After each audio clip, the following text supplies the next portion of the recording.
Bonsoir à tous et bienvenue sur le plateau d'Un cœur qui écoute, votre émission de spiritualité.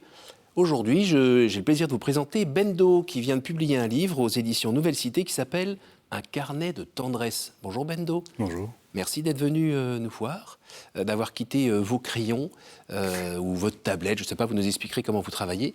Et puis, je crois aussi que vous travaillez comme encadreur, donc là, vous êtes dans un nouveau cadre, le cadre de la télé. Donc, soyez le bienvenu, vous allez nous raconter... eh bien, avec des mots plus qu'avec des dessins, votre parcours spirituel. Juste avant, je vous invite à nous lire un extrait de texte de votre choix.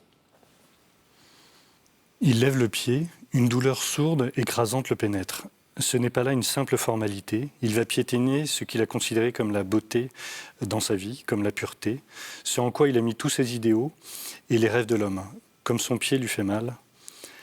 Alors le Christ de bronze lui parle, piétiner, piétiner, mieux que personne, je sais la douleur qui traverse votre pied. Piétiner, c'est pour être foulé aux pieds des hommes que je suis venu en ce monde, c'est pour partager la souffrance des hommes que j'ai porté ma croix. Voilà. Yes. Alors ça vient du roman de Shusaku Endo, un auteur japonais du XXe siècle, qui s'appelle Silence. Martin Scorsese en a fait une adaptation il n'y a pas longtemps. Oui. Pas trop apprécié le film, mais le roman, pour moi, ça a été un roman fondateur comme expérience spirituelle. Donc c'est bien ce départ, enfin cette tentative de partir qui finit par aboutir pour aller annoncer la bonne nouvelle au Japon. Oui, et là, c'est le passage en fait où le prêtre est prisonnier des Japonais. Il entend dans la prison les tortures, les gens, et il repense à ces plaques de marbre que mettaient les Japonais aux entrées dans les villes, qu'il fallait fouler aux pieds. Et sur les plaques, enfin c'est les plaques en métal, pardon, sur lesquelles il y avait le visage du Christ. Et en fait, il repense à cette plaque sur laquelle, évidemment, les chrétiens ne marchaient pas, donc ce qui permettait de les identifier tout de suite. Et en fait, il s'interroge et en fait, la plaque lui parle. Et moi, j'ai trouvé que ce visage du Christ était un visage qui ne m'avait jamais été présenté et que j'ai trouvé extrêmement remuant spirituellement quand j'ai lu cet ouvrage. Alors c'est vrai que dans ce... Alors c'est un livre, c'est quoi? C'est un album? Avec l'éditrice Hélène, on a trouvé que roman graphique, c'était quelque chose de bien. Moi, je trouve que c'est ce que j'ai voulu faire. Alors dans ce roman ou récit graphique même carrément, oui. C'est un peu pareil, on sent cette recherche pendant de nombreuses pages justement du visage du Christ. Comment dessiner ce visage que vous n'avez pas connu évidemment? Vous êtes encore un peu jeune. Vous avez pourtant regardé dans l'art, sous différentes époques, avec tantôt quelque chose de tellement parfait, d'autres fois très hiératique. Comment... C'est une recherche, en fait. C'est lui que vous vouliez rencontrer par le dessin? C'était nécessaire? Alors je crois qu'au départ, il y a les images qu'on voit, les croix sur le mur, ce genre de choses. Il n'y a pas forcément de visage. Après, il y a les images qu'on peut nous donner au catéchisme. On a tous fait des fausses icônes en collant des images. Je le relate dans le livre. Dame Cathay nous avait dit que ça n'a pas vraiment d'importance. Pour moi, c'en avait une, mais bon, voilà, ça a commencé comme ça. Après, il y a les images que j'ai vues dans les églises, dans les absides. Je me souviens d'une image d'enfance où on voit le Christ qui couronne la Vierge, mais un Christ très 19e, fin 19e. Les plis tombent parfaitement. Il a un brushing magnifique. Enfin, au fur et à mesure du temps, en fait, vouloir dessiner le Christ avec toute la représentation qu'on voit, m'est apparu très difficile, voire très intimidant. Sachant que vous recherchiez à dessiner ou peindre ce Christ proche. Oui, de manière très personnelle en fait. C'était pour moi que je voulais le dessiner. Donc dans mes carnets, dans mes feuilles personnelles. En aucun cas pour le montrer. Quand on est jeune, quand on est adolescent, c'est quelque chose qu'on garde beaucoup pour soi. Il m'a fallu énormément de temps avant d'arriver à trouver un chemin de croix. Capacité. Ouais, et puis surtout, je pense que j'attendais beaucoup une autorisation. En fait, qui est-ce qui autorise à dessiner Alors, quand on est peintre, au Moyen-Âge, on a une commande qui est faite. Là, il n'y avait personne pour autoriser. Alors, peut-être mon tort, c'était de croire qu'il fallait une autorisation. Et peut-être que j'attendais de sa part, en fait, une forme de réciprocité, en fait. Si tu veux me dessiner, il faut la rencontre, il faut une rencontre. Et c'est ce après quoi je pense que j'ai pas mal couru.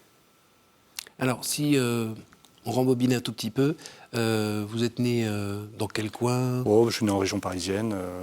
Dans une famille nombreuse, pas nombreuse? Oui, on est 4 enfants, ce qu'on appelle une tradition catholique, mais une foi extrêmement peu démonstrative, surtout assez intime. des parents qui m'ont transmis la foi, mais pas forcément de manière excessive. C'est-à-dire, j'ai compris assez vite que c'était de l'ordre d'une certaine dynamique personnelle avec une certaine rectitude morale. On appelait le devoir d'État. Mais le rapport à Dieu était plus dans l'autre, en fait. C'est-à-dire, il ne s'agit pas juste d'accomplir les obligations des 10 commandements ou les 7 sacrements, on était plus dans le rapport à l'autre. Qu'est-ce que le rapport à l'autre dit du respect que j'ai pour l'autre et donc que j'ai pour le Christ? Donc, par exemple, vos parents étaient engagés dans des associations Il y a eu un engagement fort dans le scoutisme, dans le catéchisme. Des choses qui sont bien, mais quand votre père est absent, vous ne le voyez pas forcément, enfin absent dans le scoutisme, dans son engagement, vous ne le voyez pas forcément dans l'exercice de la foi, quoi. Ma mère, c'est pas à moi qu'elle a fait le catéchisme aussi, dans l'intimité familiale, mais pas dans le propre, quoi. Donc en le relisant, c'est un peu le cordonnier qui est mal chaussé? Non, pas ça, mais je pense qu'il y avait une façon de présenter les choses à la maison. Et après, il y avait aussi une confiance dans chacun des enfants pour mettre en œuvre ce qui était recommandé, quoi. Une certaine honnêteté, l'honnêteté c'était très important, la confiance, la rectitude de tenir la parole donnée, être fiable, savoir s'engager dans quelque chose avec complétude, enfin voilà. Et donc cette petite braise a toujours été là? Oui, après je me suis vite rendu compte que c'était à moi de faire le chemin et le boulot, quoi. Mes parents font une chose. Après j'ai eu des engagements personnels dans le scoutisme aussi. J'ai été enfant de chœur, alors maintenant on dit servant d'hôtel, mais enfin voilà. Ça a été un engagement fort pendant beaucoup d'années. Donc ils m'ont amené à avoir une idée côtoyer la représentation du Christ, quoi. C'est de Dieu. Alors plus du Christ, parce que Dieu le Père, il est très peu présent. En tout cas, dans l'église néoclassique dans laquelle j'étais, il y avait que le Christ et la Vierge Marie, quoi. Donc c'était assez peu. Et puis après, il a fallu poursuivre, trouver d'autres points d'ancrage dans mon existence. C'est-à-dire où est-ce que le Christ, où est-ce qu'il me plaisait en fait? Quelle représentation me plaisait? Alors j'ai beaucoup traîné au Louvre et dans les musées. Alors par exemple, un des tableaux qui reste une grosse expérience spirituelle aussi au Louvre, c'est le Christ mort de Philippe de Champagne, qui reste une œuvre très déstabilisante, mais qui pour moi est très vivante. Le Christ a encore des plaies qui saignent, par exemple. La couleur de la chair est... Voilà. On attend juste le bourdonnement des mouches, tellement oui, et puis il y a la putréfaction qui est là. Oui, et puis il y a quelque chose de très humain. Il y a une humanité qui est telle que moi je me suis senti beaucoup plus rejoint que par des Christ transfigurés, comme il peut y avoir, je sais pas moi, chez Poussin ou chez d'autres, où ça me laisse assez de marbre, quoi, en fait. Et Christ de Cana? Les noces de Cana, là? Alors, ouais, si j'aime bien, mais... Il est perdu dans la grande fête? Il est presque inatteignable. C'est cette phrase où il semble maîtriser l'eau et qui se change en vin. Ses disciples qui font corps autour de lui. L'image est encore trop lointaine pour moi. Donc, ouais, et puis les récits bibliques m'ont moins touché, les représentations beaucoup plus. Mais je suis plus un visuel, je pense. Est-ce que vous avez eu à cette période-là, ou à l'adolescence, ou un peu après, un petit moment quand même de crise spirituelle, en vous disant, bon, on va essayer de poursuivre notre vie sans trop y faire attention, puis ça va bien se passer? Je ne sais pas si c'était une crise, mais en tout cas, ça a été un accommodement vis-à-vis de ça. C'est-à-dire, ça fait partie de mon existence, ça ne me dérange pas, mais ça ne m'engage pas non plus. Donc j'ai poursuivi avec... mais je n'avais pas envie de m'en détacher, en tout cas. C'était une certitude. Et c'était déjà une personne pour vous à ce moment-là? Oui, c'était une personne, c'était une réalité, quoi. C'était la personne, l'incarnation, je dirais, dans le contact avec les autres, dans la vie, elle est venue qu'après, en fait. Ouais. Ça a été quoi le déclencheur? Alors, il y a eu plusieurs choses. Après, ça s'est fait par étapes. J'ai vécu, ce que je relate dans le livre, en fait, au l'âge de 25 ans, j'ai vraiment eu un événement dans ma vie qui a été une sorte de rupture complète par rapport à ce dans quoi je m'étais engagé, qui m'a obligé à abandonner tous les fondamentaux, tout ce qui faisait l'engagement qui était le mien à ce moment-là. Les dessins sont assez clairs. Il y en a 2-3 où voilà. On vous voit tout seul, perdu, dans le noir. On voit une explosion type atomique, et à côté, c'est écrit que vous avez découvert la solitude, la vraie solitude existentielle à ce moment-là. Oui, c'est ça. Et là, on vous voit à ce moment-là, gentiment en train de plonger, mais quand même avec... c'est pas... alors peut-être que je me suis trompé, mais on a l'impression que le Christ n'est pas très loin quand même. Non, non, vous n'êtes pas trompé, c'est ça. C'est une certitude qu'il était là. Alors là, par exemple, la personne apparaissait beaucoup plus. Comme un compagnon d'existence, dans une forme d'accompagnement, mais c'est très silencieux, très respectueux de l'état dans lequel j'étais. Ça s'est matérialisé par rien d'autre que ça, hein, quelque chose d'extrêmement simple au quotidien. Et après, ça a été quelques pierres posées sur le chemin tout doucement. Je pense que dans ces cas-là, la présence du Christ, elle est proposée tout autant que tout le temps. Mais moi, à ce moment-là, je pense qu'il l'a proposée autant que ce que je pouvais accepter. Et vous n'auriez pas aimé l'entendre davantage, le sentir qui vous secoue? Alors je pense que... Parce que vous avez dû crier vers lui à ce moment-là, à un moment, parce que la chute qui se fait comme ça, quand on ne comprend pas, il y a un moment, c'est « Hey, t'es où ?» Alors c'est pas la même forme de cri, vous savez, c'est pas le cri qu'on jette dans la campagne, dans les champs quand tout est vide, c'est plus le cri dans un bocal en fait. Je ne sais pas si je me fais comprendre, mais c'est-à-dire que voilà, il y a en fait une forme de douleur qui est tellement sourde que l'extériorisation complète ne marche plus. C'est-à-dire que ça n'a pas été mon mode d'expression. C'est une sorte de questionnement et d'aide profonde, mais de manière très sourde en fait, un peu très intérieure en fait, dans une forme de... Ce que je dis, dans un bocal, quoi. Alors, il y a un moment où vous n'avez pas eu envie de casser le bocal, de hurler, de dire « Mais t'es qui, toi, Dieu, à nous permettre de vivre des choses pareilles, alors qu'on a essayé d'être copains depuis un petit moment, là. Qu'est-ce que tu me fais, là ?» Alors moi, je n'en ai jamais voulu. Enfin, moi, c'est un truc, j'ai toujours considéré que la fidélité qu'il avait pour moi, elle était donnée par principe. Donc même si les hommes avaient pu me décevoir, ou même si des déceptions humaines avaient pu arriver, c'était pas à moi de lui en vouloir. Je trouvais qu'il y avait quelque chose d'absurde. Moi, ça a toujours été, même dans des lectures antérieures, j'ai jamais compris véritablement l'absurdité d'en vouloir à Dieu. Même si je comprends et j'ai plein de respect pour les gens qui expriment ces sentiments. Hein. Mais moi, ça ne m'a jamais habité. Quand on lit ce roman graphique, vous voyez, là, tout d'un coup, je n'ai pas le souvenir que vous donniez la parole à Jésus. Peut-être que vous la donnez, mais globalement, je ne crois pas que vous la donniez beaucoup. Et on sent, en revanche... comme le titre l'indique, une présence douce, aimante, qui vous regarde, qui vous soutient, qui est paisible et qui vous accompagne tous les jours, tranquillement. Oui.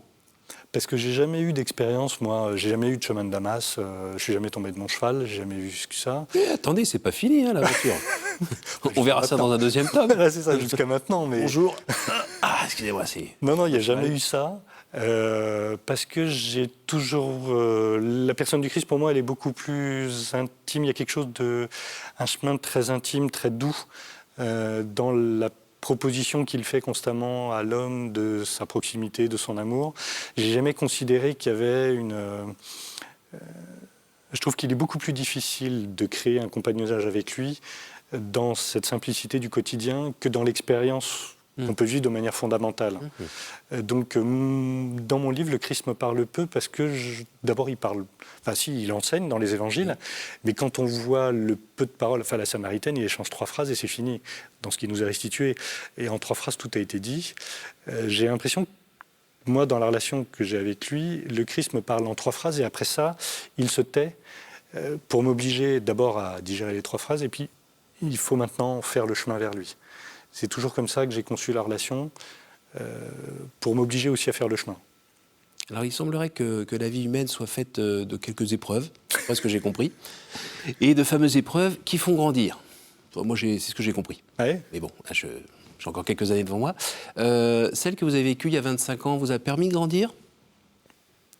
Oui, alors quand on la vit, effectivement, c'est très difficile, on ne sait pas très bien où on va.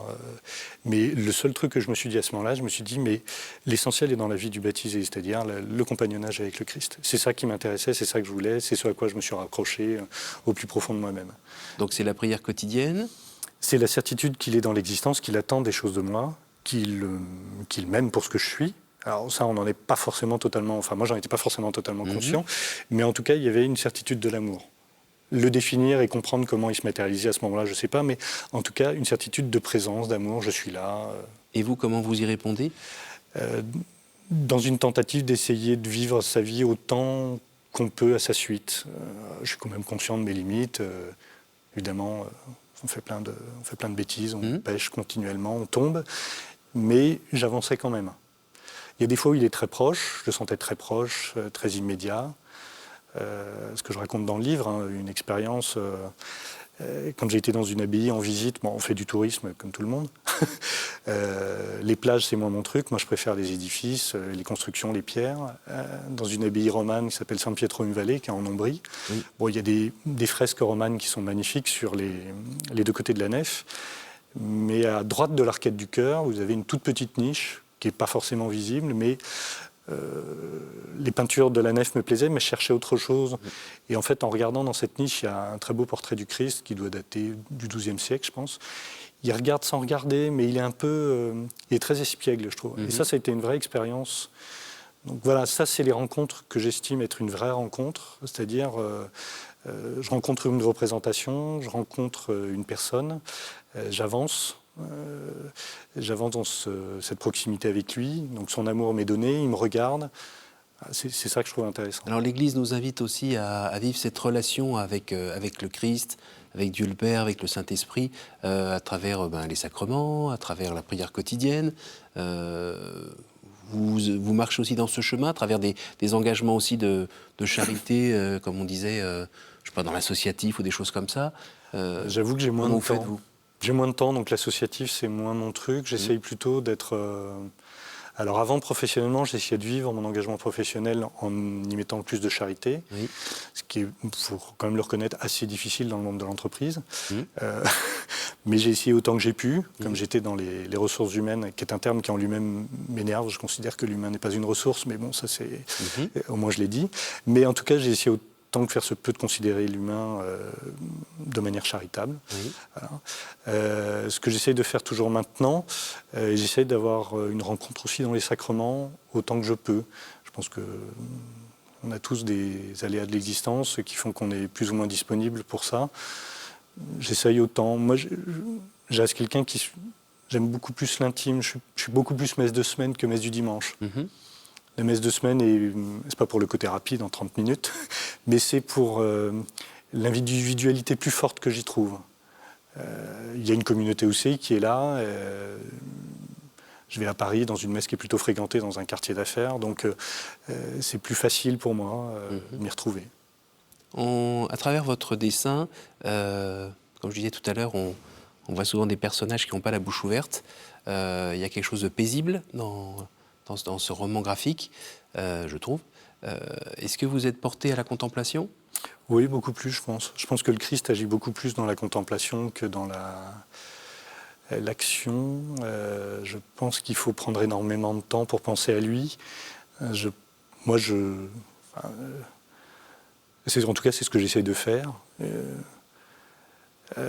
J'ai été très marqué par la spiritualité bénédictine, ou la spiritualité monastique, c'est-à-dire l'œuvre de Dieu en chaque chose, tous les jours.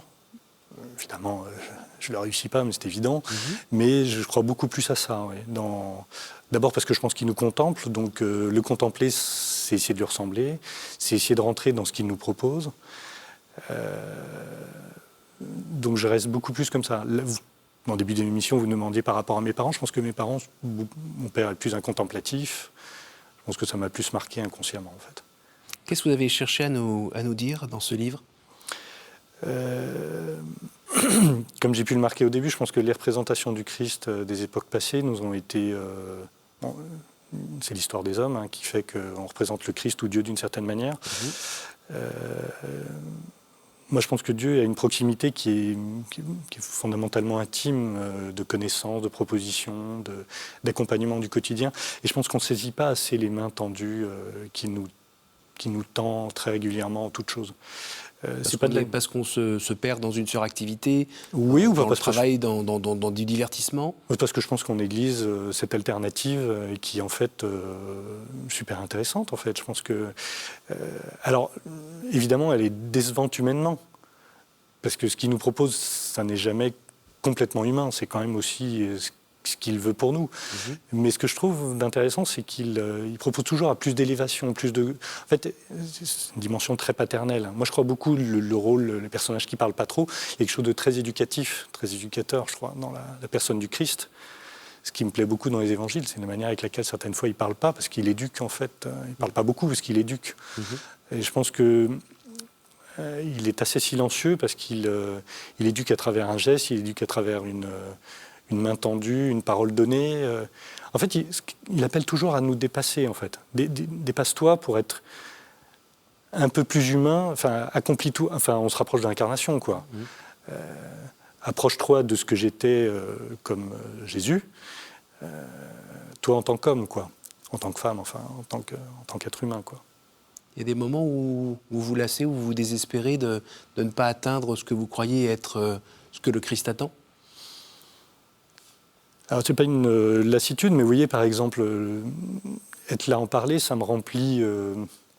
c'est toujours gênant de parler de... Je trouve qu'on a toujours l'impression de parler de quelque chose auquel on n'est jamais arrivé, quoi. Ouais, on en est tous là, je pense. Oui, mais... Et ceux qui croient être déjà arrivés, soit ils sont déjà partis, soit ils sont vraiment à côté de la plaque. Mais ça, c'est peut-être la preuve, voilà, j'essaye, mais j'ai... Moi, j'ai reçu que des saints en puissance ici. J'ai pas... Personne n'est descendu direct. Salut les gars, j'ai 2 minutes. Je suis Saint-Pierre, ça se passe pas mal là-haut, mais là, je faisais une petite pause. Non, mais je trouve que parler du Christ, c'est parfois un peu... C'est toujours très intimidant, en fait. Quand on arrive un petit peu à marcher dans ce qu'il nous propose, quand on arrive à saisir un peu plus ce qu'il est, quand il dit dans les évangiles, je suis le pain vivant, il y a quelque chose qui est... où je viens demeurer en quelqu'un, c'est des paroles qui sont très très fortes. Hein, enfin, Et en même temps, c'est le même qui dit venez les gars, j'ai préparé à manger. Oui, mais il demeure toujours. Comme la nourriture a beaucoup d'importance dans les évangiles, par exemple, notre rapport à nos nourritures devrait être... on pourrait le christianiser d'une certaine manière. Ce qu'on essaye de faire en disant le bénédicité, déjà. Oui, mais ça c'est avant. Il faudrait l'acte même, en fait. C'est dans l'acte, en fait. Dans la contemplation de la nourriture, presque dans... Je ne dis pas qu'il faut contempler un poulet, la question n'est pas là. Je dis, c'est comment est-ce qu'on christianise tout ça, en fait? Comment est-ce qu'on met du Jésus dans... Est-ce que dans ce récit graphique, il y a une idée aussi de présenter, on va dire, Dieu sous un angle peut-être un peu moins sévère, comme certains l'ont d'abord fréquenté? Oui, mais parce que moi, c'est plus le regard qui m'a touché dans les évangiles. Le passage que je vous lisais d'extrait au début de l'émission, ce romancier, qui est un romancier japonais catholique dans une nation qui n'est pas du tout catholique de tradition, a toujours ressenti sa foi comme quelque chose d'à part. Donc c'est un romancier de ce fait qui me plaît beaucoup. Et puis aussi, il présente une figure maternelle. C'est-à-dire, il dit, on a beaucoup présenté un Dieu père, on a oublié un Dieu mère. Alors, je dis plus maternel que... Oui. Je pense qu'on a oublié cette dimension de proximité, d'attention forte à ce qui fait... dans l'incarnation, il a dû saisir tout ce qui fait notre complexité, nos sentiments, nos doutes, nos écueils. Et je pense que c'est ça que j'ai voulu montrer un peu là-dedans, en fait. Toute cette proximité humaine. Nous arrivons à la phase des questions courtes, réponses courtes. Pouvez-vous me dire un chiffre entre 1 et 10, s'il vous plaît? 3. Quelle image vous faites-vous du paradis? Alors, quelque chose de relativement simple, une proximité, en fait. Autant avec lui qu'avec ceux qu'on a aimés. À nouveau, entre... 5. Y a-t-il une parole que vous regrettez de n'avoir pas dite à quelqu'un? Oui, sûrement, oui. Oui, mais la seule fois où ça m'a vraiment touché, c'est que j'ai perdu mon grand-père il y a quelques années. Il y aurait peut-être quelque chose que j'aurais voulu lui dire. Ouais. Mais croire à la communion des saints, c'est croire aussi que même ce qu'on dit humainement, c'est sûrement entendu. Autrement, mais c'est sûrement entendu. C'est peut-être mieux entendu, puisqu'il y a le filtre du Christ. Une dernière? 8.